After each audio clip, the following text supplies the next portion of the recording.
Guys, we've got reports that Al Horford has informed the Boston Celtics he is agreeing to a 4-year deal worth $113 million. We did expect to hear about that decision tonight, and he has informed the Boston Celtics he'll be there. What does he bring to this roster? I love the move. I love Al Horford going to Boston. He's somebody that brings a lot of professionalism. At the same time, he's a good scorer on the block. He's a good defender in the pick and roll. He's extended his range out to the three-point line now, so he can hit the mid-range jumper. He can hit some threes. He's what every team is looking for in a big. I love the move for Boston. Well, and he's not only informing the Celtics, he's informing all of us on Twitter. Celtic Pride. There it is. He's changed his Twitter profile picture as well to their mascot. Well, this has to be very, very disappointing news for Atlanta. Now, they maybe felt they couldn't keep all three, meaning Millsap, Horford, and Dwight Howard. And perhaps it works out for them where it's better this way, that one of them is not unhappy coming off the bench, whoever that might be. But still, I mean, he's such a valuable piece at the defensive end of the floor, in the locker room.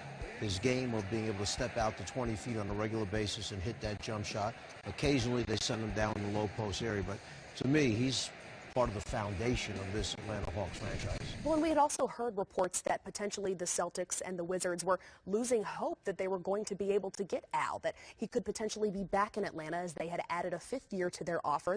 They were going to potentially up the dollar amount as well. What do you think it was that was kind of the final decision-making factor to be up there in Boston with that roster? Well, when you look at Boston, you look at all the good young talent that's going to surround him. That's probably what swayed him. When you look at the backcourt of Avery Bradley and Isaiah Thomas and how they're coming along, it's all about your guards in this league, and they have 2 great guards. Avery Bradley's definitely one of the better two-way guards that we have.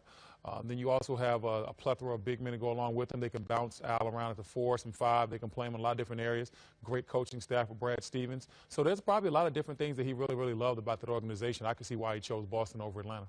Kristen, did you know that Al was a quarterback when he grew up in Little League football? I actually did know that. Okay, yeah. So there you go. There's the answer. Right, Tom Brady has a big influence. Man, you start bringing Tom to meetings, and now left and right, you got guys agreeing. What does this mean, though, for the Washington Wizards, another team that was heavily pursuing, not KD, but Al Horford? You know, what does this mean for them now, for their roster? What is it that they're going to need to look for? I never took that to be really serious, that Horford was going to wind up in Washington. They made their pitch, which they had to do, their responsibility, to go after an excellent free agent like he would, but I'm not sure how high their hopes were of getting him. Right now, Washington is one of the early losers to be in free agency. One of the biggest needs for them was the stretch 4. They were talked about getting the stretch 4 all year. They tried to turn Chris Humphries into a stretch 4, Jared Dudley into a stretch 4. They went into free agency trying to get Al Horford to be a stretch 4 for them, Ryan Anderson, and they struck out on both.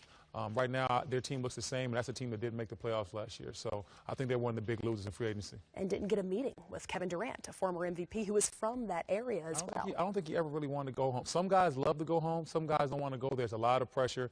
20, 30, 40 tickets every night. That's a lot. That wears on you mentally. Remember, LeBron was one of the ones that decided to go back home. Oh, yeah. He was there, he left, and decided to go back. Perhaps that played a little bit in Howard's decision to come back to Atlanta. But as you mentioned, everybody's not built for that. Some people are better off away from where they originally came from. Well, do you think Tom Brady was part of that Al meeting at all? Had to. I don't know. Maybe wait. I see we have a big Brady fan over there. You really like the Brady aspect of all this. I'm not going to bring it up again. We got to go. We got more. He was great for my family.